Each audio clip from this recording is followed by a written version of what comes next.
نحمده ونصلي على رسوله الكريم أما بعد فقد قال الله تبارك وتعالى كما ورد في سورة النور أعوذ بالله من الشيطان الرجيم بسم الله الرحمن الرحيم سورة أنزلناها وفرضناها وأنزلنا فيها آيات بينات لعلكم تذكرون الزانية والزاني فاجلدوا كل واحد منهما 100 جلدة ولا تأخذكم بهما رأفة في دين الله إن كنتم تؤمنون بالله واليوم الآخر وليشهد عذابهما طائفة من المؤمنين صدق الله العظيم رب اشرح لي صدري ويسر لي أمري واحلل عقدة من لساني يفقهوا قولي اللهم ربنا ألهمنا رشدنا وأعذنا من شرور أنفسنا اللهم أرنا الحق حقا وارزقنا اتباعه وأرنا الباطل باطلا وارزقنا اجتنابه اللهم وفقنا لما تحب وترضى وتقبل منا فإنك خير المتقبلين آمین یا رب العالمین۔ قرآن حکیم میں جو مکی اور مدنی صورتوں کے گروپ بنتے ہیں ان کی طرف اس سے پہلے بھی میں توجہ دلاتا رہا ہوں۔ پہلا گروپ اس کی ایک ہی صورت ہے سورہ مکی اور وہ ہے سورہ فاتحہ اور 4 صورتیں طویل ترین مدنیات بقرہ آل عمران نساء مائدہ۔ دوسرا گروپ اس اعتبار سے متوازن ہے 2 صورتیں مکی 2 مدنی، الانعام الاعراف مکیات اور الانفال التوبہ مدنیات۔ تیسرا گروپ شروع ہوا تھا سورہ یونس سے۔ اس گروپ میں جو مکی صورتوں کا سلسلہ ہے یہ طویل ترین ہے، یہ سمجھیے کہ تقریباً 60 پاروں پر پھیلا ہوا۔ یہ 14 صورتیں ہیں، سورہ یونس، سورہ ہود، سورہ یوسف، سورہ رعد، سورہ ابراہیم، سورہ ہجر، سورہ نحل، سورہ بنی اسرائیل، سورہ کہف، سورہ مریم، سورہ طٰہٰ، سورہ انبیاء، سورہ حج، سورہ مومنون، اور اس کے بعد یہ ایک صورت ہے سورۃ النور، یہ مدنی ہے۔ اس کے بعد پھر جو گروپ آئے گا اس میں 8 صورتیں ہوں گی مکی اور پھر ایک صورت آئے گی مدنی اور وہ ہے احزاب۔ یہ صورت بھی منفرد ہے، سورہ احزاب بھی منفرد ہے، وہاں جوڑا نہیں ہے مدنی صورت کا کوئی اس کے ساتھ، یہاں بھی نہیں ہے، لیکن یہ دونوں مل کر ایک جوڑا بنتی ہے۔ اور اسلام کے جو تمدنی احکام ہے، معاشرتی احکام ہے، ستر کا، حجاب کا حکم اور جو معاشرتی آداب ہیں ان کے بارے میں ان دونوں صورتوں میں گویا کہ بہت ہی تفصیلی احکام آئے، یہ ان میں مشترک ہے۔ باقی جو مدنی صورتوں کے مضامین ہوتے ہیں کچھ نہ کچھ حوالہ منافقین کا وہ بھی آپ کو مل جائے گا، اس میں وہ سورہ احزاب میں بھی ہے۔ اس اعتبار سے یہ صورت اس مقام پر منفرد ہے، لیکن اپنے جوڑے کے اعتبار سے سورہ احزاب سے یہ متعلق ہے۔ سورہ نور کا آغاز ہو رہا ہے بغیر کسی تمہید کے، لیکن یہ کہ اس سورت کی خصوصی اہمیت کی طرف اشارہ کرتے ہوئے سورۃ انزلناہا وفرضناہا، یہ ایک اہم سورت ہے۔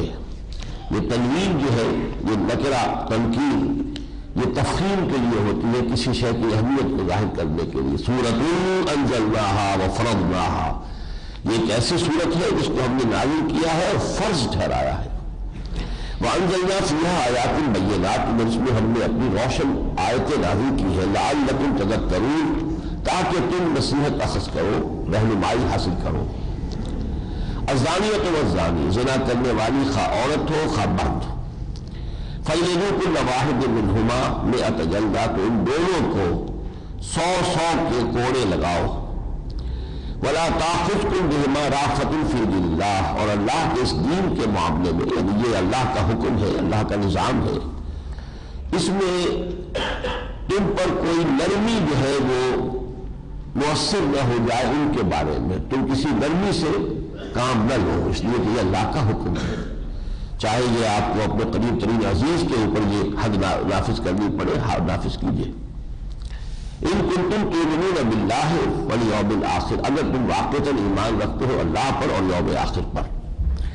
وَلْيَشْهَدْ عَذَابَهُمَا طَائِفَةٌ مِّنَ الْمُؤْمِنِينَ، پھر یہ کوڑے بھی کہیں آئسولیشن میں کہیں علیحدگی میں نہ لگائے جائے بلکہ لوگوں کے سامنے علل اعلان، اور چاہیے کہ دیکھیں ان کی سزا کو، اس حد کو جب جاری کیا جا رہا ہو تو مسلمانوں کا ایک گروہ دیکھے، موجود ہو۔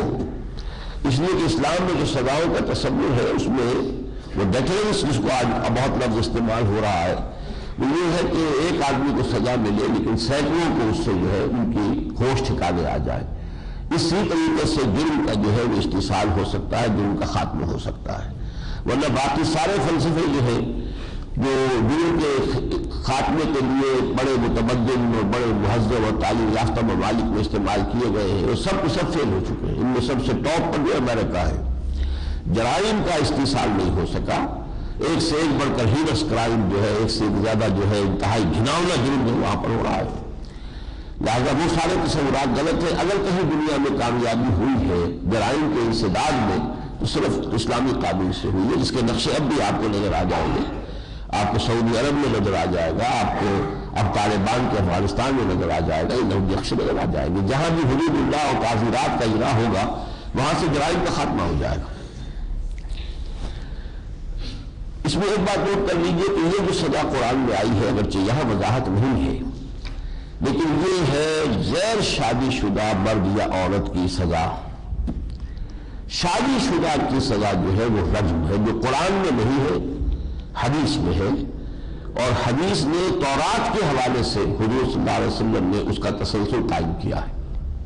تورات میں وہ حکم موجود ہے، فیہا حکم اللہ، اس میں اللہ کا حکم ہے، اور تورات کی بہت سی چیزوں کو باقی رکھا ہے محمد رسول اللہ صلی اللہ علیہ وسلم نے۔ قتل مرتد کی سزا کا ذکر بھی قرآن میں نہیں ہے، وہ بھی تورات سے ہے۔ فَاقْتُلُوا أَنفُسَكُمْ ذَلِكُمْ خَيْرٌ لَكُمْ عِندَ بَارِئِكُمْ فَتَابَ عَلَيْكُمْ، یہ سورہ بقرہ میں ہم پڑھ چکے ہیں۔ تو مرتد کی سزا قتل، اور زانی اور زانیہ اگر وہ شادی شدہ ہے تو اس کی سزا رجم، یہ بھی قتل ہی کی ایک شکل ہے، لیکن زیادہ جو ہے خوفناک صورت ہے کہ پتھر مار مار کر کسی کو ہلاک کیا جائے۔ لیکن یہ حدیث سے ثابت ہے، اور پھر خلفائے راشدین نے اس کا اجرا کیا ہے۔ یہ ایک اجماع ہے، امت کی 1400 سالہ تاریخ میں کسی بھی فرقے یا جماعت نے اس سے اختلاف نہیں کیا سوائے خوارج کے، جن کے بارے میں مسلمانوں کا تقریباً اجماع ہے کہ وہ دائرہ اسلام سے خارج ہو چکے تھے۔ باقی اہل تشیع، اہل سنت، اہل ظاہر جو بھی ہے، اور خوارج کے بھی جو دو فرقے اب بھی باقی ہیں ان کے اندر بھی یہ چیز متفق علیہ ہے۔ جو بھی ذرا ان میں سے مائل تھے وہ باقی رہ گئے، جو بہت سخت تھے وہ ختم ہو گئے۔ یہ اجماع امت ہے اس پر کہ شادی شدہ زانی اور زانیہ کی سزا رجم ہے، اور غیر شادی شدہ کی 100 کوڑے۔ الزانی لا ينكح الا زانیۃ او مشرکۃ، زانی مرد اگر بدکار ہے تو نہ نکاح کرے ہوئے مگر کسی زانیہ عورت سے یا مشرکہ سے، والزانیۃ لا ينكحها، اور زانی عورت سے نہیں نکاح کرتا کوئی الا زانی یا بدکار اور مشرک یا مشرک، وحرم ذلک علی المؤمنین، یہ حرام کر دیے گئے ہیں اہل ایمان پر۔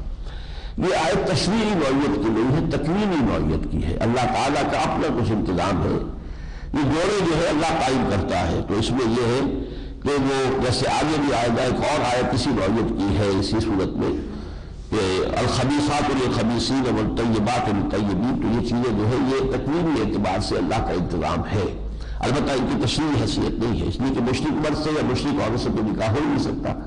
اس حوالے سے یہ قانونی نہیں ہے آیت، بلکہ تکوینی اور ایک اس طرح سے ایک چیز کی شناخت میں ظاہر کرنے کا اسلوب ہے جو اختیار کیا گیا۔ والذین یرمون المحصنات ثم لم یاتوا باربعۃ شہداء فجلدوہم 80 جلدۃ، اور وہ لوگ جو مسلمان ہیں اور وہ یعنی شادی شدہ ہے یا خاندانی خواتین ہیں، ان پر عیب لگاتے ہیں، تہمت لگاتے ہیں زنا کی، اور پھر 4 گواہ پیش نہیں کر سکتے تو ان کو اب کوڑے لگاؤ 80 کوڑے۔ یعنی یہ سزا جو قذف کی ہے کہ کوئی شخص کسی پر زنا کا الزام لگائے اور پھر 4 گواہ پیش نہ کر سکے، کیونکہ 4 گواہوں کا نصاب جو ہے وہ سورہ نساء میں آ چکا تھا پہلے ہی، اس لیے اس کو یہاں پر دوبارہ ذکر کر دیا ہے۔ وَلَا تَقْبَلُوا لَهُمْ شَهَادَةً أَبَدًا، اور اس کے بعد ان کی شہادت کسی معاملے میں کبھی قبول نہ کرو۔ جس نے بھی کبھی قذف کا معاملہ کیا ہے اس کی پھر شہادت ساقط ہو جاتی، ساقط الاعتبار۔ وَأُولَٰئِكَ هُمُ الْفَاسِقُونَ، یقین وہ لوگ جو ہیں وہ سرکش ہیں اور نافرمان ہیں۔ الا الذین تابوا من بعد ذلک واصلحوا، پھر سوائے اس کے جو لوگ توبہ کر لیں اور اصلاح کر لیں اور واقعتاً بعد میں معلوم ہو کہ ان کی اب زندگی کا رنگ ڈھنگ بالکل بدل چکا ہے، فإن اللہ غفور رحیم، تو اللہ تعالیٰ غفور رحیم ہے۔ والذین یرمون ازواجہم، اور وہ لوگ کہ جو الزام لگائیں اپنی بیویوں پر، ولم یکن لہم شہداء، اور ان کے پاس کوئی گواہ موجود نہ ہو۔ اب یہ جو معاملہ ہے شوہر اور بیوی کا، یہ خاص نوعیت کا ہے، انہیں ساتھ رہنا ہے، ان کے درمیان جو تعلق جس نوعیت کا ہونا چاہیے وہ مطلوب ہے، باہمی اعتماد کا، محبت کا۔ اب اگر کسی ایک شخص نے دیکھ لیا ہے اپنی بیوی کو کسی بدکاری میں ملوث ہوتے ہوئے، تو چاہے اور گواہ وہ پیش نہیں کر سکتا، لیکن اب اس کے ساتھ کیسے رہے گا وہ، اور کس طریقے سے ان کے درمیان جو ہے وہ کوئی خاندانی جو ہے وہ بندھن جو ہے فیملی کا وہ صحیح چل سکے گا۔ لہذا اس میں ایک رعایت کی گئی ہے، وہ رعایت کیا ہے؟ والذین یرمون ازواجہم ولم یکن لہم شہداء، جو لوگ عیب لگائیں، الزام لگائیں زنا کا اپنی بیویوں پر، پھر ان کے پاس گواہ نہ ہو، الا انفسہم، سوائے ان کے اپنے، انہوں نے خود دیکھا ہے، فشہادت احدہم، تو ان میں سے ایک ہی کی شہادت جو ہے وہ اربع شہادات، ان 4 گواہیوں کے برابر ہو جائے گی۔ اس شوہر کی گواہی 4 کے برابر ہے، لیکن کس طور سے؟ باللہ، اللہ کی قسم کھا کر، حلف اٹھا کر 4 مرتبہ کہے، انہ لمن الصادقین، کہ وہ سچا ہے جو الزام لگا رہا ہے، اللہ کو حاضر ناظر جان کر حلف اٹھا کے وہ کہہ رہا ہے کہ میں سچا ہوں۔ والخامسۃ، اور 5ویں بات اسے یہ کہنی ہوگی، ان لعنت اللہ علیہ ان کان من الکاذبین، اللہ کی لعنت ہے مجھ پر اگر میں جھوٹا ہوں۔ اس طور سے گویا کہ فورٹیفائی کر دیا اس پوزیشن کو، کہ اس کو آدمی جو ہے اتنا نہ سمجھے کہ جب چاہے الزام لگا دے اور 4 قسمیں کھا لے، لیکن یہ بھی ساتھ کرنا پڑے گا کہ مجھ پر اللہ کی لعنت ہو اگر میں جھوٹ بول رہا ہوں۔ وَيَدْنَا وَيَدْ الْعَذَابِ، اب اگر عورت کا معاملہ آ گیا، کیا اس کی بنا پر اس کو سزا دے دی جائے گی؟ کیا اس کو رجم کر دیا جائے گا؟ شادی شدہ ہو تو رجم ہے، کیپٹل پنشمنٹ ہے، لیکن اس سے بھی عذاب دور ہو جائے گا، ٹل جائے گا۔ ان تشہد 4 شہادات باللہ، کہ وہ بھی 4 مرتبہ اللہ کی قسم کھا کر یہ گواہی دے، انہ لمن الکاذبین، کہ یہ میرا شوہر جھوٹ بول رہا ہے، جھوٹا ہے۔ والخامسۃ، اور 5ویں بار وہ یہ کہے، ان غضب اللہ علیہا، اللہ کا غضب ہے مجھ پر، ان کان من الصادقین، اگر یہ سچا ہو۔ تو اس کو لعان کہتے ہیں، ایک دوسرے پر لعنت کرنا، کہ اگر یہ جھوٹا ہے تو اس پر لعنت، اور اگر میں جھوٹی ہوں تو مجھ پر لعنت۔ ولولا فضل اللہ علیکم ورحمتہ، اور اگر اللہ کا فضل و کرم نہ ہوتا تم پر، اس کی رحمت، وان اللہ تواب الرحیم، تو یہاں محذوف ہے، اللہ کا فضل نہ ہوتا تو تمہیں یہ ہدایات نہ ملتی اور تم ان معاملات کے اندر غلط راستوں پر، پردنیوں پر نکل جاتے ہیں۔ وان اللہ تواب الرحیم، اللہ تعالیٰ توبہ کا قبول فرمانے والا، رحم فرمانے والا ہے۔ ان الذین جاؤوا بالافک عصبۃ منکم، اب یہاں وہ واقعہ بیان ہو رہا، واقعہ افک۔ اس سن 6 میں غزوہ بنی المصطلق ہوا ہے، جس میں حضور تشریف لے گئے تھے، اور یہ ویسے تو چھوٹا سا غزوہ ہے، لیکن یہ کہ اس کے دوران سفر جو ہے کچھ واقعات بہت اہم ہوئے ہیں۔ کچھ واقعات وہ ہے سورہ منافقون میں تفصیلی تذکرہ آئے گا، سورہ توبہ میں اس کا ذکر آ چکا ہے۔ ایک واقعہ یہ ہوا، واپسی کا سفر تھا، رات کو ایک جگہ پڑاؤ تھا، تو حضرت عائشہ صدیقہ رضی اللہ تعالیٰ عنہ جس ہودج میں تھی، اور آپ کا جسم بہت ہلکا پھلکا سا تھا، آپ قضائے حاجت کے لیے ذرا گئی دور قافلے سے، وہاں کہیں آپ کا ہار گر گیا، واپس آئی، اب دیکھا ہار نہیں ہے، تو اب وہیں تھی پہنچی ہار کی تلاش میں، اتنی دیر میں کوچ کا وقت ہو گیا، اور وہ جو بھی آتے تھے ساربان، انہوں نے وہ قجاوا جو ہے وہ اٹھایا اور منہ پر رکھ دیا، انہیں اندازہ نہیں ہوا کہ المومنین حضرت عائشہ صدیقہ اس میں نہیں ہے، قافلہ چل پڑا۔ اب جو واپس وہ آئی، دیکھا وہ تو قافلہ تو روانہ ہو چکا۔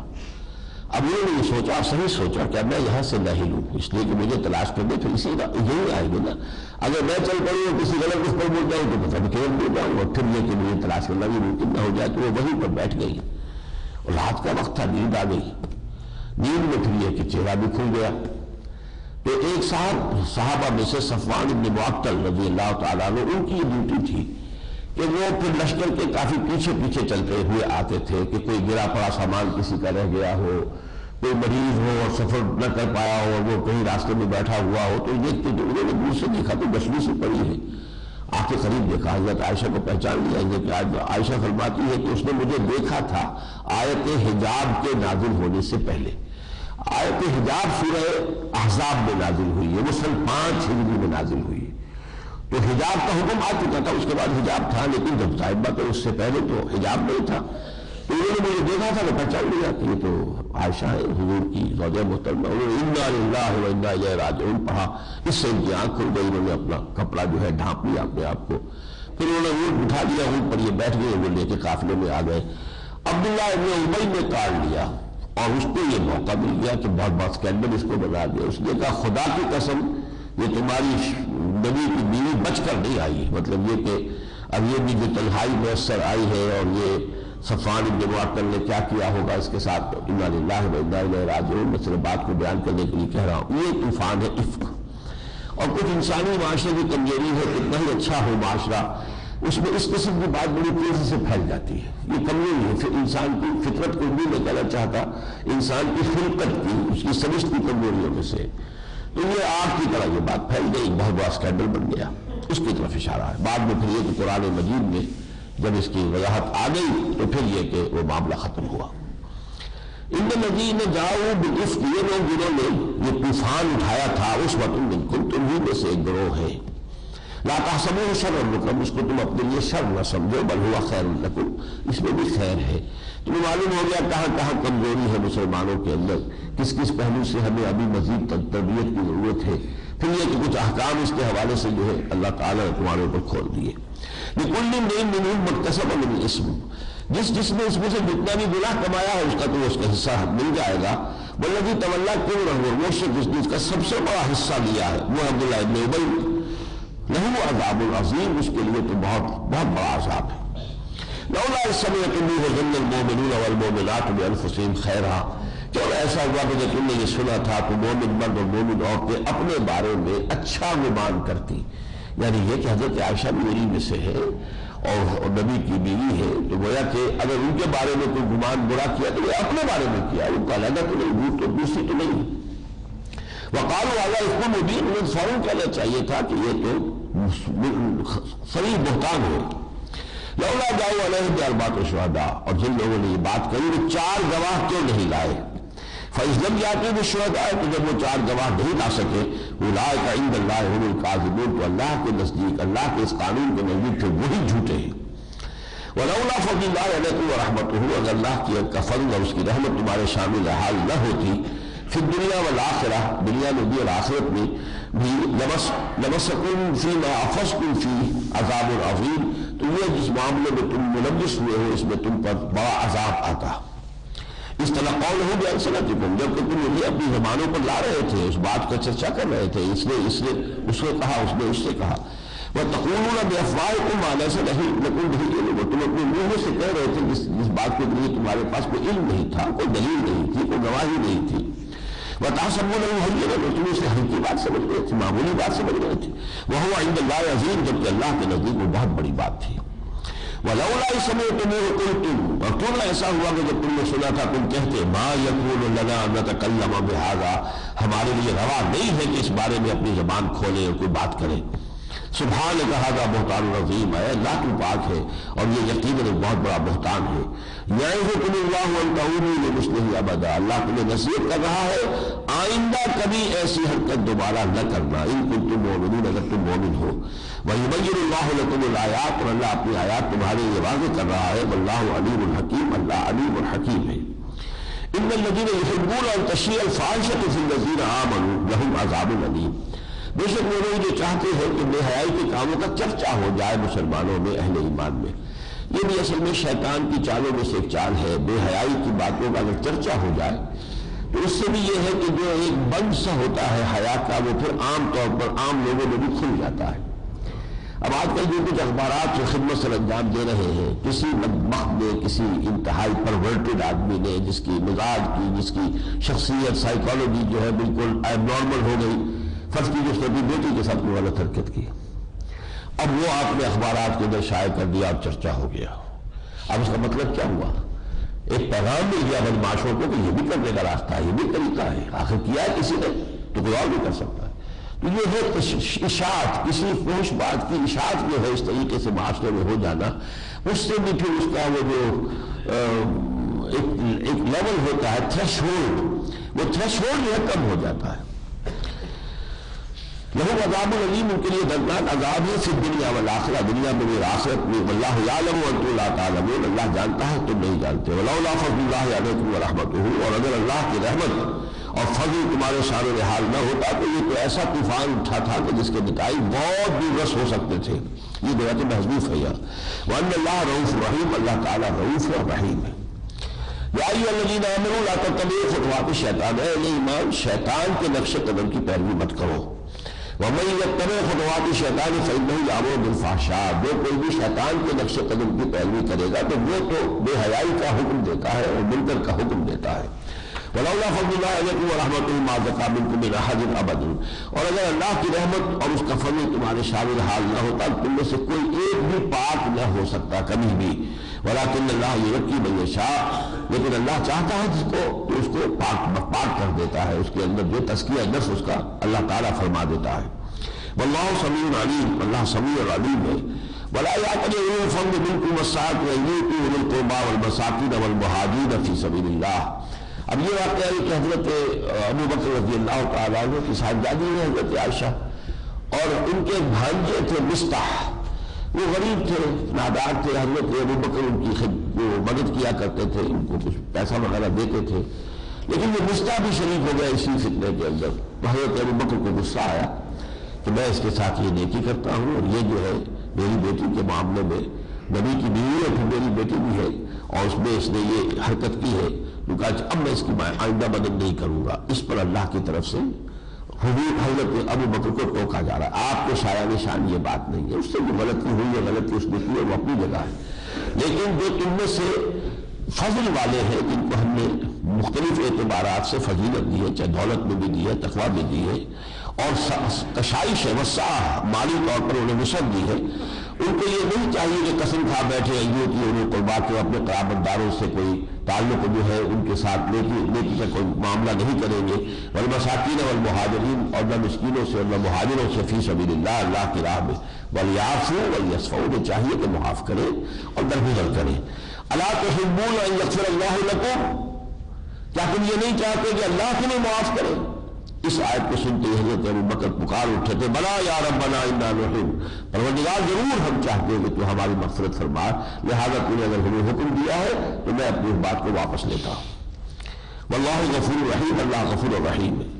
ان الذین یرمون المحصنات الغافلات المؤمنات، یقیناً وہ لوگ کہ جو الزام لگاتے ہیں ان مسلمان خواتین پر کہ جو بے خبر ہے اور جو کہ محصنات ہے کہ جو پاک دامن ہے، لعنوا فی الدنیا والآخرہ، ان کو لعنت کر دی گئی دنیا میں بھی اور آخرت میں بھی، ولہم عذاب عظیم، ان کے لیے بڑا عذاب ہے، یوم تشہد علیہم السنتہم وایدیہم، جس دن کے ان کے خلاف گواہی دیں گے ان کی اپنی زبانیں اور ان کے ہاتھ، وارجلہم، اور ان کے پاؤں، بما کانوا یعملون، ان چیزوں کے ظلم میں جو وہ کرتے رہے تھے، یومئذ یوفیہم اللہ دینہم الحق، اس دن اللہ تعالیٰ انہیں ان کا پورا اجر و ثواب پہنچا دے گا، اجر اور ثواب یعنی سزا کی شکل میں۔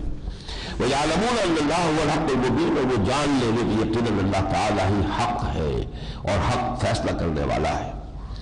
الخبیثات للخبیثین والخبیثون للخبیثات، یہ پھر وہ آیت آ گئی جس سے میں نے عرض کیا تھا کہ یہ تشریعی نوعیت کی نہیں ہے، یہ تکوینی نوعیت کی ہے، یہ اللہ تعالیٰ کی اپنی حکمت میں ایسا ضرور ہوتا ہے، وہ جوڑ ایسے ہی باندھتا ہے جن میں نیک مردوں کو نیک بیویاں دیتا ہے، کوئی استثنا تو غلط بات جو ہے کسی طرح کی ہو جائے پھر یہ کہ اس کے اندر بھی صحت کا امکان ہوگا، بہتری ہو جائے گی انجام کار کے اعتبار سے۔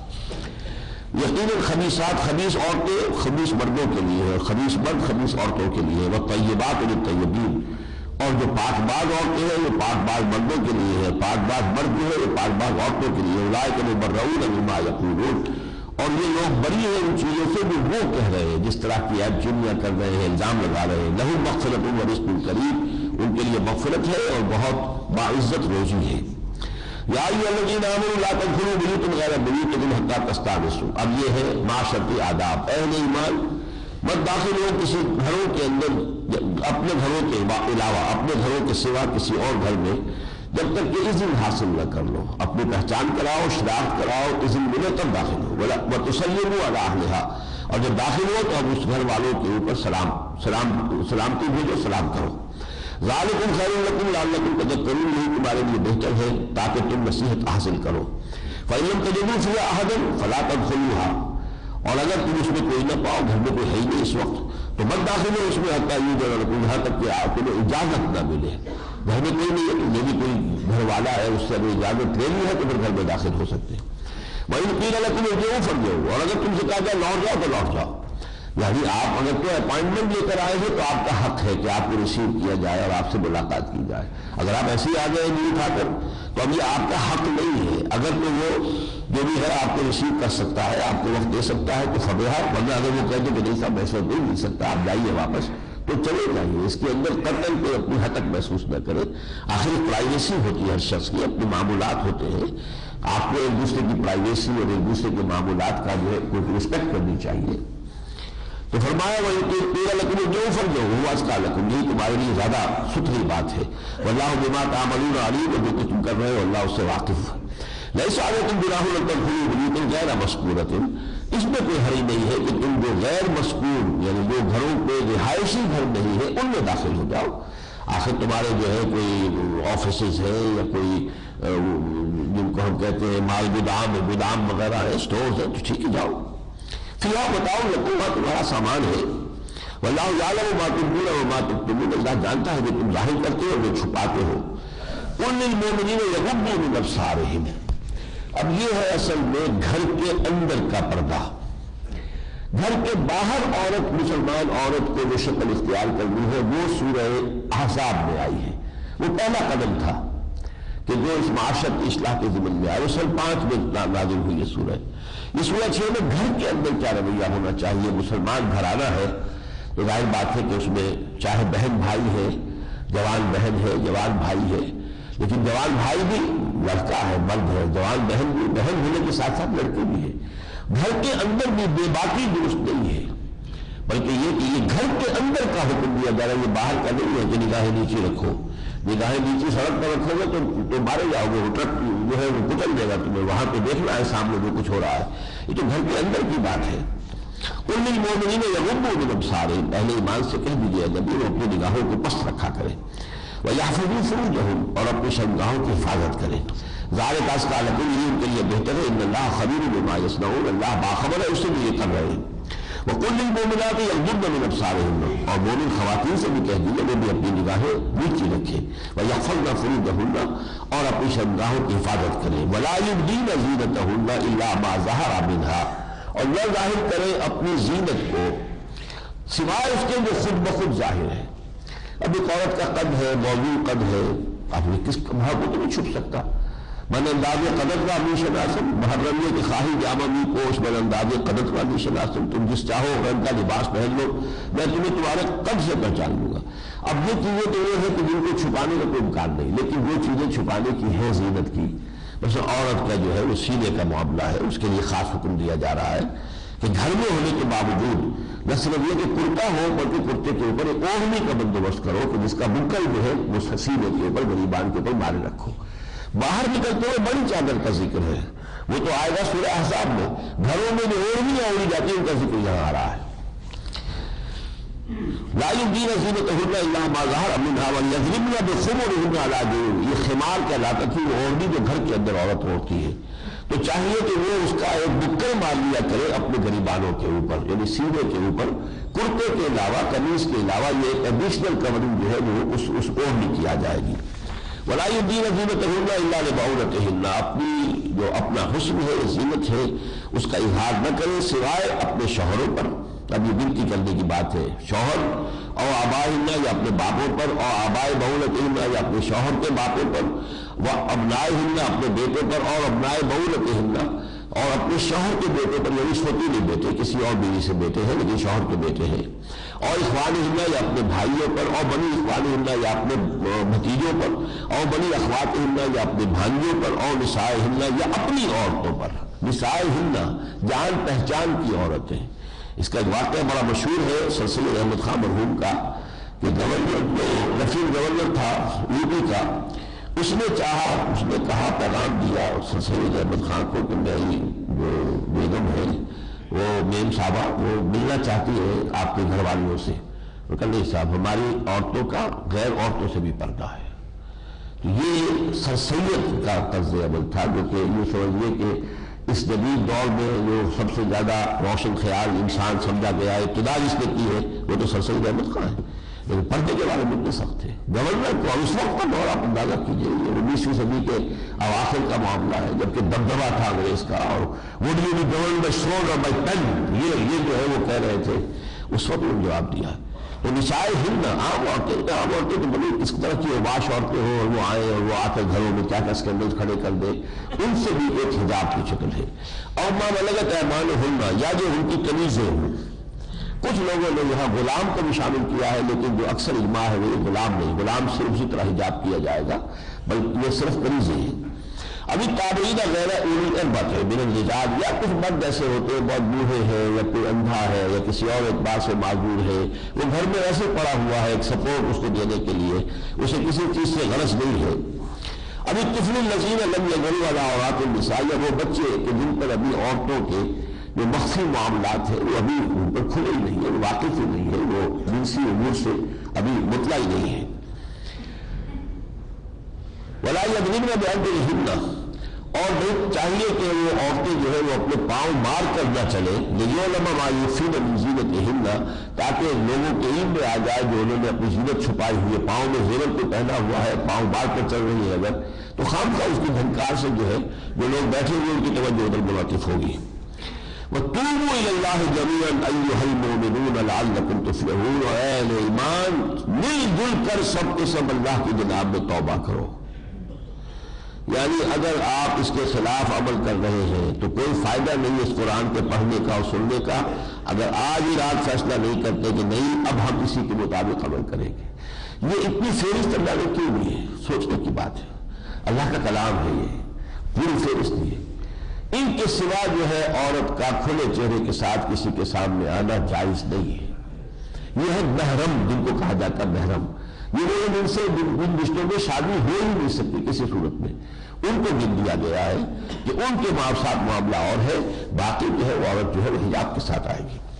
وَأَنْكِحُوا الْأَيَامَ مِنْكُمْ، اور تمہارے ہاں جو بیوائیں ہوں یا بغیر شوہر والیاں ہوں ان کے نکاح کر دیا کرو۔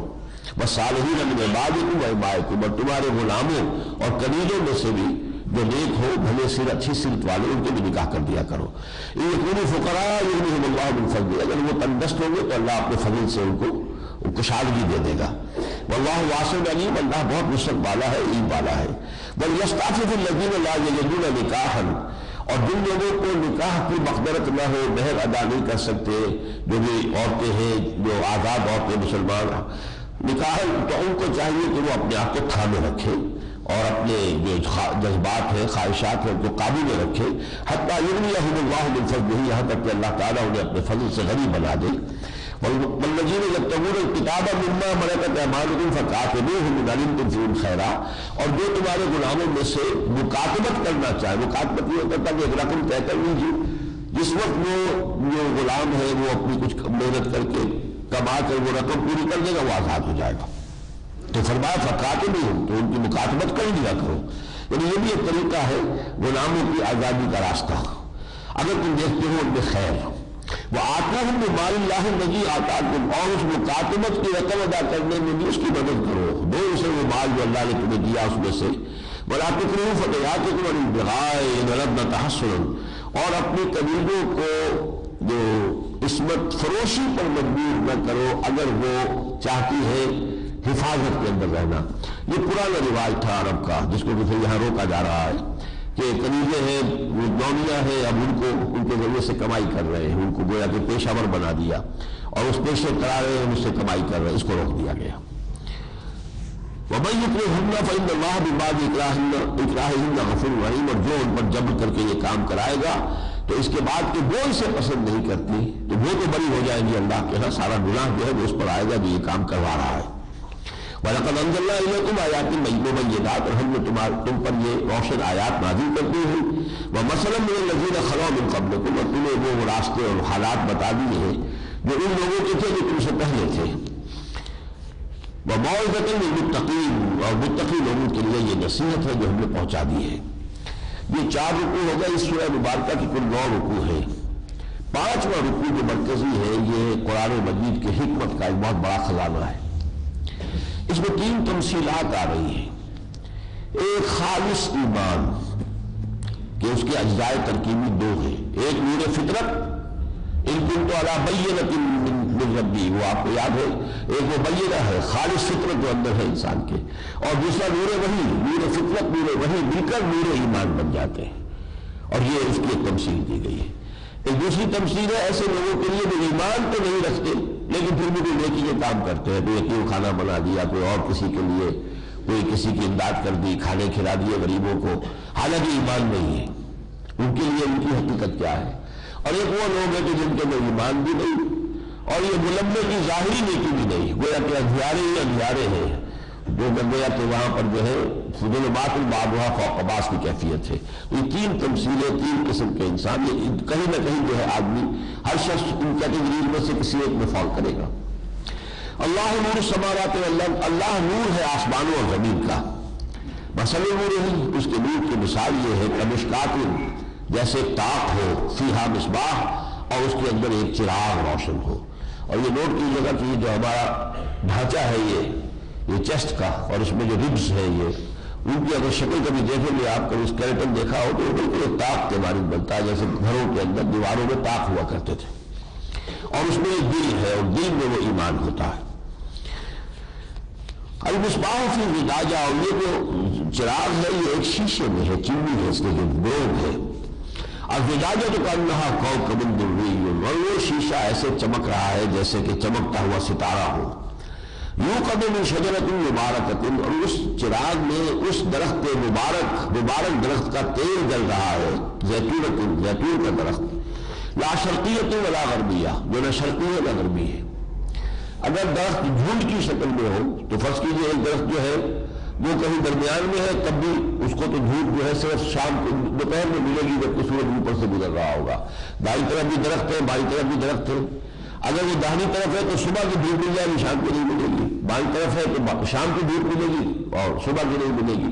لیکن یہ کہ ایک نہ شرقی ہے نہ غربی ہے، وہ ایک کھڑا ہوا ہے چٹیل میدان کے اندر، پورے دن دھوپ کی تماغت جو ہے وہ اس سے فیضیاب ہو رہا ہے.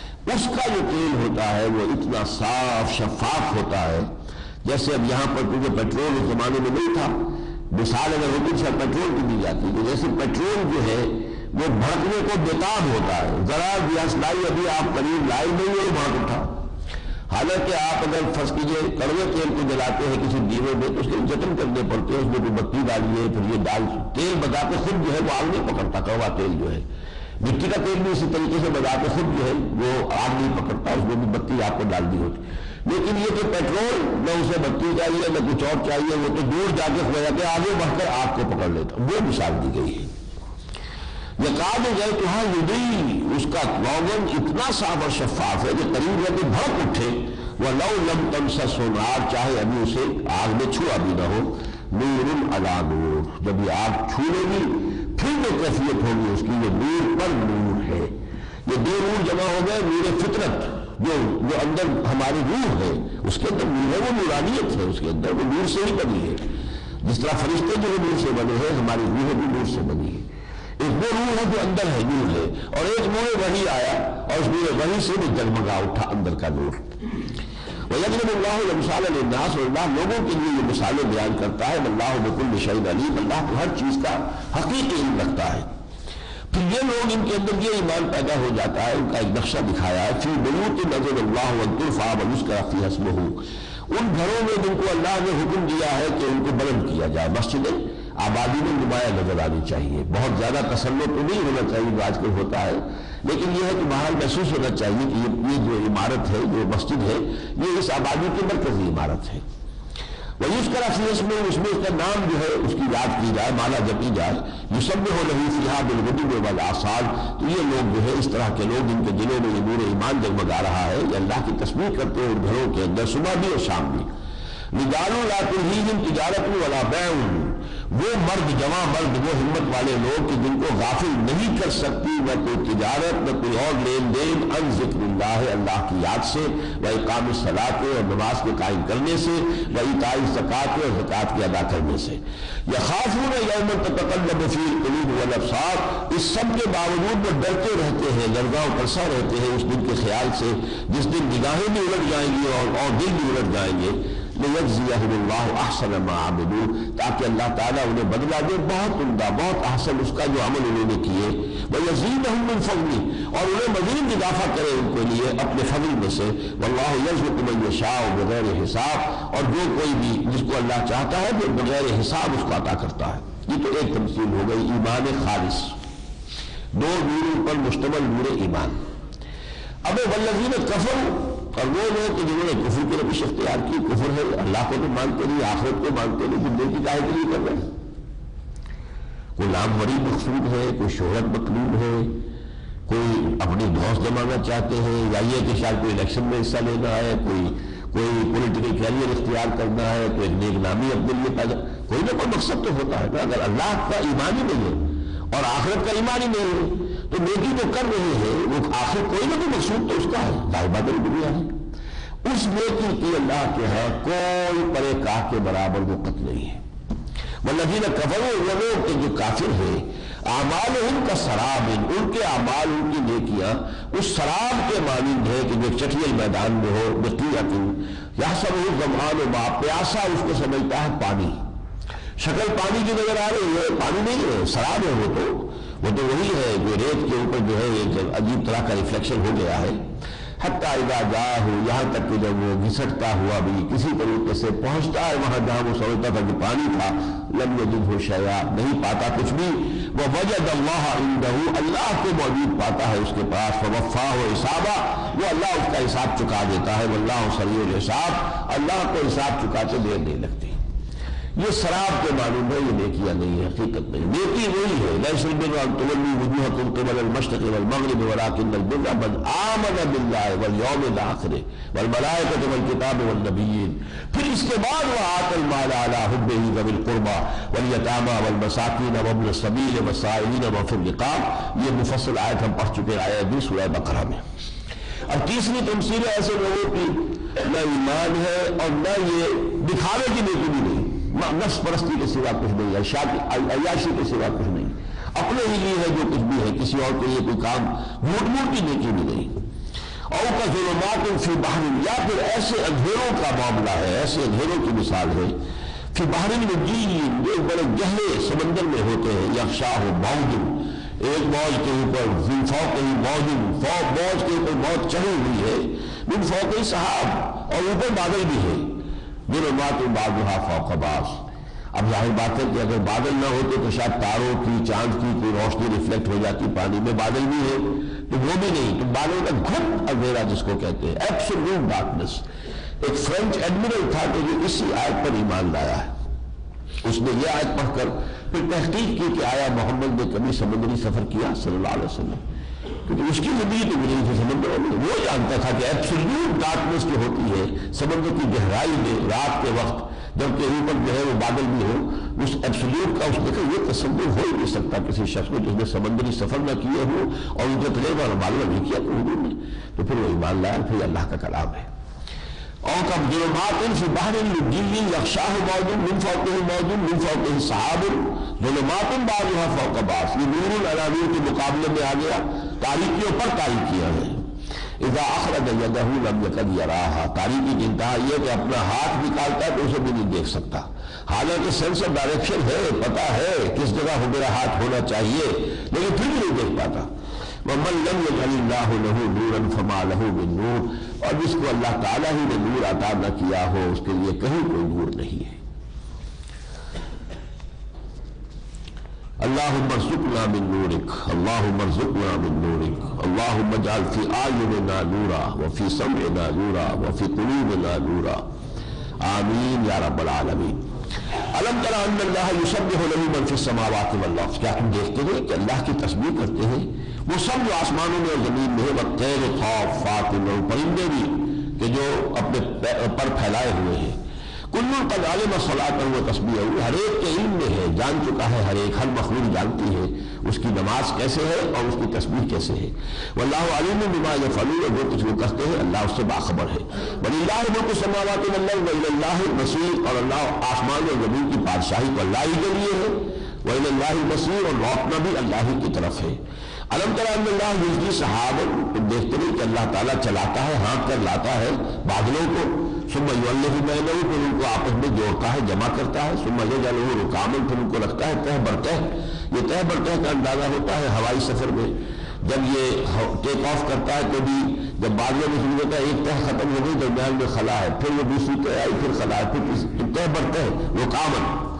فترى الودق يخرج من خلاله، تو تم دیکھتے ہو کہ بارش ان کے درمیان میں سے پھر نکلتی ہے، خارج ہوتی ہے۔ وينزل من السماء من جبال فيها من برد، اور وہ آسمان سے اتارتا ہے ان پہاڑوں سے جو آسمان میں ہے اولوں کے، یہ اولے جو برس رہے تو معلوم ہوتا ہے کہ کوئی پہاڑ کو ذخیرہ ان کا ہے آسمان میں۔ فيصيب به من يشاء، اور یہ اولے وہ گراتا ہے جس کو چاہتا ہے، جس پر چاہتا ہے، جس کی زمین جس کی فصل برباد کرنی ہے اس کی مشیت میں اس پر وہ اولے برستے ہیں۔ وَيَصْرِفُهُ عَمَّن يَشَاءُ، اور جس سے چاہتا ہے اس کو ان اولوں کو روک دیتا ہے اور ان کا رخ موڑ دیتا ہے۔ يَكَادُ سَنَا بَرْقِهِ يَذْهَبُ بِالْأَبْصَارِ، اور اس کی جو چمک ہے، اس کی بجلی کی پونج ایسی ہے کہ شاید آنکھوں کو اونچک کر دے جائے گی۔ يُقَلِّبُ اللَّهُ اللَّيْلَ وَالنَّهَارَ، اللہ تعالیٰ الٹ پلٹ کرتا رہتا ہے دن کو اور رات کو۔ ان فی ذلک لعبرۃ لأولی الابصار، یقیناً اس میں ہوش مند لوگوں کے لیے، دیکھنے والوں کے لیے، دیدہ رکھنے والوں کے لیے بہت سا سامان عبرت ہے، سبق اندوزی کا۔ واللہ خلق کل دابۃ من ماء، اللہ نے تمام جو بھی حیوانات ہیں وہ پانی سے بنائے ہیں۔ یہ میں عرض کر چکا ہوں، پانی سے مراد حیات جو ہے، حیات کا منبع پانی ہے۔ مادہ تخلیق حیوانات مٹی بھی حیات عرضی ہے، اس کا مٹی ہے، مٹی سے بنا ہے، لیکن اس میں حیات جو ہے اس کا سرچشمہ پانی ہے۔ فمنہم من یمشی علی بطنہ، ان میں سے کچھ وہ ہے کہ جو اپنے پیٹ کے بل چلتے ہیں، ریپٹائلز جو ہے وہ گھسٹتے ہیں پیٹ کے بل۔ ومنہم من یمشی علی رجلین، ان میں سے وہ بھی ہے جو دو ٹانگوں پر چلتے ہیں، دو ٹانگوں پر چلنے والے تو ہم بھی ہیں، باقی اور بھی ہیں۔ ومنہم من یمشی علی اربع، اور ان میں سے وہ بھی ہے جو چار ٹانگوں پر چلتے ہیں۔ یخلق اللہ ما یشاء، اللہ جو چاہتا ہے تخلیق فرماتا ہے۔ ان اللہ علی کل شیء قدیر، لیکن اللہ تعالیٰ ہر چیز پر قادر ہے۔ اب چند آیات میں منافقین کا تذکرہ ہو رہا ہے، جیسا کہ میں نے کہا تھا وہ ہم کافی دیر سے وہ مکی جنت کی سیر کر رہے تھے، یہ مدنی جب صورت آئے گی تو یہ مضامین لامحال آئیں گے۔ لقد انزلنا آیات مبینات واللہ یہدی من یشاء الی صراط مستقیم، ہم نے تو روشن آیتیں اپنی نازل کر دی ہیں، اللہ ہدایت دیتا ہے جس کو چاہتا ہے سیدھے راستے کی طرف۔ وَيَقُولُونَ آمَنَّا بِاللَّهِ وَبِالرَّسُولِ، اور وہ لوگ منافقین کہتے ہیں ایمان لاتے ہیں اللہ پر، اس کے رسول پر، وَأَطَعْنَا، اور ہم نے اطاعت قبول کی۔ ثُمَّ يَتَوَلَّىٰ فَرِيقٌ مِّنْهُمْ، پھر بھی ان میں سے ایک گروہ جو ہے وہ پیٹھ موڑتا ہے، روگردانی کرتا ہے، مِن بَعْدِ ذَلِكَ، اس سب کے بعد، وَمَا أُولَٰئِكَ بِالْمُؤْمِنِينَ، اور یہ لوگ حقیقتاً مومن نہیں ہیں۔ حقیقتاً مومن نہیں ہے تو کون ہے؟ منافق ہے۔ وَإِذَا دُعُوا إِلَى اللَّهِ وَرَسُولِهِ یحکم بینہم، جب انہیں بلایا جاتا ہے اللہ اس کے رسول کی طرف کہ وہ ان کے مابین فیصلہ کرے، ان کا کوئی جھگڑا ہے، مقدمہ ہے، اذا فریق منہم معرضون، ان میں سے کچھ لوگ جو ہے وہ اعراض کرتے ہیں، رسول کی عدالت میں نہیں آنا چاہتے۔ وَإِن یکن لَهُ الْحَقُّ یَأْتُوا إِلَیْهِ مُذْعِنِینَ، اور اگر انہیں معلوم ہے کہ حق ہمارا ہی ہے، ہم حق پر ہے، ہمارا مقدمہ جو ہے وہ ہمارا صحیح ہے، پھر آتے ہیں بڑے اذعان کے ساتھ اور بہت یقین کا اظہار کرتے ہوئے۔ افی قلوبہم مرض، کیا ان کے دلوں میں روگ ہے؟ ام ارتابوا، یا انہیں شک ہو گیا ہے، ام یخافون، یا انہیں یہ خوف ہے، ان یحیف اللہ علیہم ورسولہ، کہ اللہ اور اس کا رسول جو ان کے ساتھ ناانصافی کریں گے۔ بل اولئک هم الظالمون، یہ بات نہیں ہے، حقیقت میں یہ لوگ ظالم ہیں۔ انما کان قول المؤمنین، اہل ایمان کا قول تو یہ ہوتا ہے، اذا دعوا الی اللہ ورسولہ، جب انہیں بلایا جائے اللہ اور اس کے رسول کی طرف، لیحکم بینہم، کہ ان کے مابین فیصلہ کرے، ان یقولوا سمعنا واطعنا، کہ وہ کہتے ہیں ہم نے سنا اور ہم نے مانا۔ واولئک هم المفلحون، اور یہی لوگ ہیں جو فلاح پانے والے ہیں۔ ومن یطع اللہ ورسولہ یخشى اللہ ویتقہ، اور جو لوگ اللہ اور اس کے رسول کی اطاعت پر کاربند ہو گئے اور اللہ ہی کی خشیت اور ڈر ان کے دلوں میں ہے، اسی کا تقویٰ ہے، فاولئک هم الفائزون، تو یقیناً یہی لوگ ہوں گے کامیاب ہونے والے۔ واقسموا باللہ جہد ایمانہم، اور اپنی پوری طاقت کے ساتھ، پوری قوت کے ساتھ قسمیں کھاتے ہیں اللہ کی، لئن امرتہم لیخرجون، اے نبی اگر آپ حکم دیں مجھے تو بس میں یقین نکلوں گا، بس یہ میرا حضور ہے، یہ میرا معاملہ ہے، یہ میرا معاملہ ہے، اس کو اگر آپ مجھے اجازت، میں حکم آپ دینے تو نکلوں گا۔ لیکن ظاہر بات ہے کہ حضور صلی اللہ علیہ وسلم جو ہے جب حکم تو دے دیا گیا، نکلنے کا حکم دے دیا گیا، اب آپ پیٹی کال کیوں چاہتے ہیں کہ آپ کو حکم دیا جائے؟ اصل میں تو وہ نیت ہوتی نہیں، تو کہتے ہیں کہ اگر آپ حکم دیں گے تو ہم نکلیں گے۔ لا تقسموا طاعۃ معروفہ، نبی سے کہیے کہ قسمیں مت کھاؤ، معروف طریقے پر حکم مانو، جو حکم آ گیا مانو۔ ان اللہ خبیر بما تعملون، جو کچھ تم کر رہے ہو اللہ اس سے باخبر ہے۔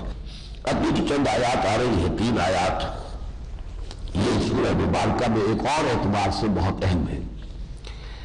یہ درمیانی آیت ہے آیت استخلاف، مسلمانوں سے جو خلافت کا وعدہ کیا گیا ہے اس پر مشتمل ہے۔ آیت استخلاف سورہ نور کی آیت نمبر 55۔ اس سے پہلے بھی اطاعت رسول کے زور پر مبنی ہے، تاکید پر مبنی آیت آئی ہے، اور اس کے بعد بھی پہلی آیت ہے قل اطیعوا اللہ واطیعوا الرسول، اے نبی کہہ دیجیے ان سے اللہ کی اطاعت کرو اور رسول کی اطاعت کرو۔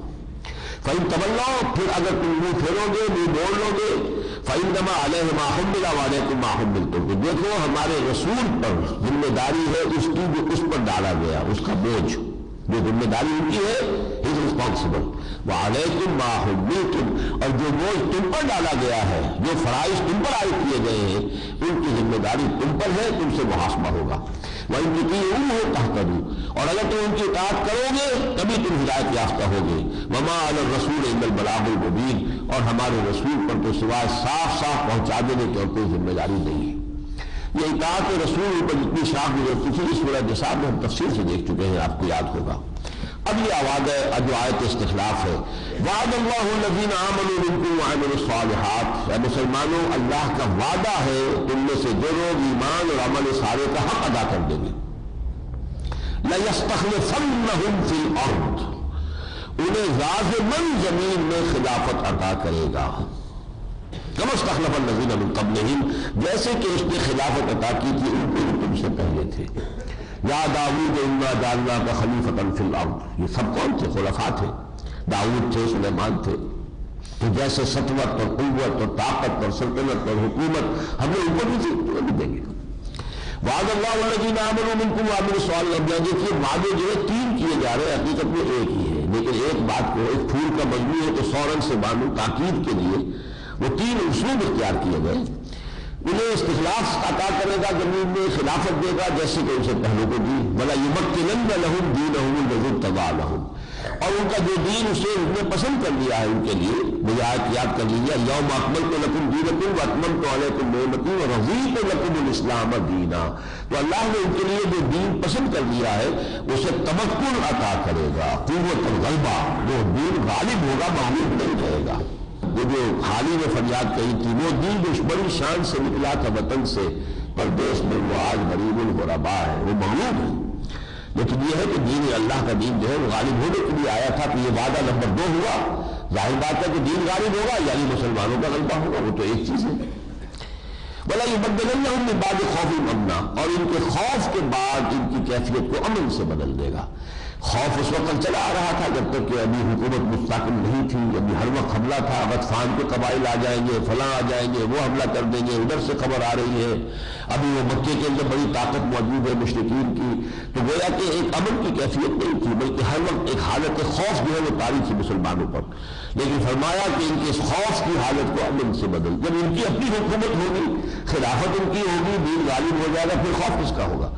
تو امن جو ہے حاصل ہو جائے گا خوف کی جگہ، دین کو تمکن حاصل ہو جائے گا، تمہیں خلافت عطا کر دی جائے گی۔ یہ 3 وعدے جو 1 in 3 یا 3 in 1 ہے، ایک ہی ہے حقیقت میں، لیکن یہ کہ ان کو ایک تاکید کے لیے ان کو 3 میں تقسیم کیا گیا۔ یعبدوننی لا یشرکون بی شیئا، پھر وہ میری ہی بندگی کریں گے اور میرے ساتھ کسی کو شریک نہیں ٹھہرائیں گے۔ دیکھیے جب تک دین غالب ہے انسان کی توحید کامل نہیں ہے، دین غالب نہیں تو کوئی اور سے غالب ہے نا، پھر باطل غالب ہے، پھر طاغوت غالب ہے، طاغوت غالب ہے اور آپ اس کی اطاعت کر رہے ہیں تو آپ کی اطاعت تو منقسم ہو گئی، آپ کچھ اطاعت کر رہے ہیں، طاغوت کی کچھ اطاعت کر رہے ہیں اللہ کی، تو یہ تو شرک ہے۔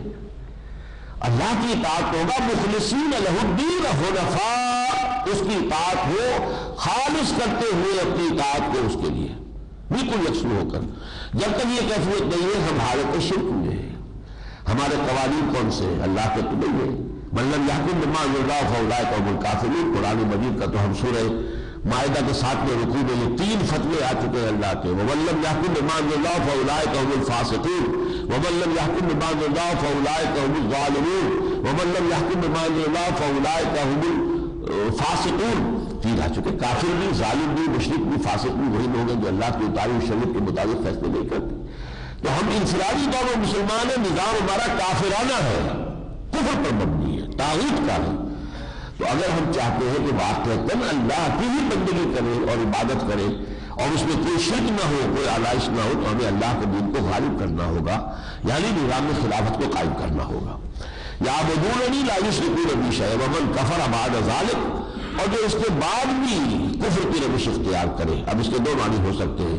جو دین غالب ہو جائے پھر بھی کوئی کفر کا راستہ اختیار کرے تو معلوم ہوا کہ اس میں سرے سے کوئی خیر ہے ہی نہیں، وہ تو پرورٹن ہی شخصیت ہے، پھر تو اس کے لیے پھر کوئی مدد بھی نہیں ہو سکتی. ایک یہ ہو سکتا ہے ہم نے اتنے پختہ وعدے تم سے کر لیے مسلمانوں، پھر اگر تو ہمارے وعدوں پر یقین کرتے ہوئے تن من دھن اس جد و جہد میں نہیں لگاتے ہو تو پھر گویا کہ ناقدری کر رہے ہیں ہمارے وعدے کی. ومن یکفر ومن کفر بعد ذلک. اس کے باوجود کہ ہم نے اتنا پختہ وعدہ کیا. وعد اللہ الذین آمنوا منکم وعملوا الصالحات ليستخلفنهم في الارض كما استخلف الذین من قبلهم وليمكنن لهم دینهم الذی ارتضى لهم وليبدلنهم من بعد خوفهم امنا. ان وعدوں کے بعد تو اب تمہیں بہت ہی انشراح صدر کے ساتھ، انبساط قلب کے ساتھ تن من دھن لگا دینا چاہیے اس کے جہد میں. لیکن اگر اب بھی تم انکار پر قائم ہو اور تم جھجک رہے ہو تو معلوم ہوا اولئک هم الفاسقون، تو وہی لوگ نافرمان ہیں. وَأَقِيمُوا الصَّلَاةَ وَآتُوا الزَّكَاةَ وَأَطِيعُوا الرَّسُولَ لَعَلَّكُمْ تُرْحَمُونَ. اگلی آیت یہ ہو گئی. اور اس کے لیے جد و جہد کرنے کی شرائط کیا ہے؟ نماز قائم کرو، زکوٰۃ ادا کرو اور رسول کی اطاعت پر کاربند ہو جاؤ اور رسول ہی کے اسوے کو اپنے لیے طریقہ کار کے طور پر اختیار کرو. منہج محمدی صلی اللہ علیہ وسلم، منہاج نبوی صلی اللہ علیہ وسلم، اس کو اختیار کرو. لعلکم ترحمون، تاکہ تم پر رحم کیا جائے. اس آیت کے حوالے سے چند باتیں میں کہنا چاہتا ہوں، باقی پھر ہم جیسے اس رکوع کی ایک آیت کریں مکمل کر لیں. لا تحسبن الذین کفروا معجزین فی الارض. نہ سمجھے وہ لوگ جنہوں نے کفر کی روش اختیار کی ہے کہ وہ ہمیں عاجز کر دیں گے زمین میں، کہیں بھاگ کر اپنے آپ کو بچا لیں گے، جو اسکیم ہے اس کو ناکام کر دیں گے اور استخلاف کا وعدہ جو ہم نے کیا تھا اسے پورا نہیں ہونے دیں گے. ومأواہم النار ولبئس المصیر. اور ان کا ٹھکانہ تو آ گیا، یہ بہت ہی برا ٹھکانہ ہے. یہ وعدہ جو کیا گیا تھا مسلمانوں سے اور نبی اکرم صلی اللہ علیہ وسلم سے، یہ سمجھیے اس تیزی کے ساتھ یہ وعدہ پھر پورا ہونا شروع ہوا ہے. سن 6 میں بتا چکا ہوں نزول ہے سورہ نور کا. سن 6 میں سورہ حدیبیہ ہو گئی. انا فتحنا لک فتحا مبینا، فتح مبین عطا کر دی. سن 7 میں خیبر فتح ہو گیا. سن 8 میں مکہ فتح ہو گیا. سن 9 میں وہ اعلان ہو گیا فیضاً سلخ الاشہر الحرم فاقتلوا المشرکین حیث وجدتموہم. موقع آپریشن، پورے جزیرہ نما عرب سے شرک کا خاتمہ اور وہ خلافت کا نظام قائم ہو گیا. پھر 24 برس کے اندر حضرت ابوبکر، حضرت عمر، حضرت عثمان، 24 برس بنتے ہیں ٹوٹل ان کی خلافت کے. کہاں سے کہاں وہ بات پہنچ گئی. آکسس ٹو اٹلانٹک، مغرب میں بحر اوقیانوس، مغربی ساحل جو ہے افریقہ کا، اور مشرق میں دریائے جیہون، اور شمال میں کوہ قاف. یہ سارا علاقہ جو ہے جاء الحق وزاق الباطل ان الباطل کان زہوقا ہو گیا تھا. یہ نہیں، لیکن جو بات سمجھنے کی ہے وہ یہ ہے ایک مرتبہ ابھی یہ وعدہ اور پورا ہونا ہے جس کی خبر دی ہے محمد رسول اللہ صلی اللہ علیہ وسلم. اور اب جب یہ پورا ہوگا تو نارمل ہوگا، پوری دنیا میں اللہ کے دین کا غلبہ ہوگا اور نظام خلافت علی منہاج النبوت قائم ہوگا. یہ صحیح احادیث ہے محمد رسول اللہ صلی اللہ علیہ وسلم کی. ان کو ہم نے کتابچے کی شکل میں جمع کر کے بھی شائع کیا ہے، عام کیا ہے. آج وہ آپ کی خدمت میں بھی ہدیۃ پیش کر دیا جائے گا. ہدیہ اس کا یہی ہے، اسے پڑھیے، اس کی حدیثوں کو حفظ جان بنائیے، انہیں یاد کیجیے تاکہ اس سے ہمارے اندر ہمارے حوصلے جو ہے جوان ہو، ہماری امیدیں جو ہیں وہ جو ہے ان کو استحکام حاصل ہو، مایوسی کے اندھیرے چھٹ جائیں. اور پھر یہ کہ اسے لوگوں تک پہنچائیے، خود جتنا چاہے شائع کریں پھیلائیں، کہ اس سے جو مایوسی اس وقت ہے امت مسلمہ پر، جو حالات ہے پوری دنیا کے اندر جس کی وجہ سے مایوسی بڑھتی چلی جا رہی ہے، اس کو ختم کرنے کے لیے ضروری ہے کہ حضور کی دی ہوئی یہ پیشن گوئیاں جو ہے، ان کی خوشخبریاں جو ہے ان کو عام کیا جائے۔ پھر یہ ہے کہ اس کے لیے جد و جہد، اس لیے شرط ہے وعد اللہ الذین آمنوا منکم وعملوا الصالحات، ایمان اور عمل صالح کا حق ادا کرو گے تو ہوگا۔ پھر ایسے لوگوں کی ضرورت ہوگی جو کمر ہمت کسے اور اس کے لیے تن من دھن اسی طرح لگانے کے لیے تیار ہو جائے جس طرح محمد رسول اللہ صلی اللہ علیہ وسلم نے اور آپ کے ساتھیوں نے، محمد رسول اللہ والذین معہ، جس طرح انہوں نے جد و جہد کی تھی۔ اللہ تعالی ہمیں اس کی بھی توفیق عطا فرمائے۔ بارک اللہ لی ولکم فی القرآن العظیم ونفعنی وإیاکم بالآیات والذکر الحکیم۔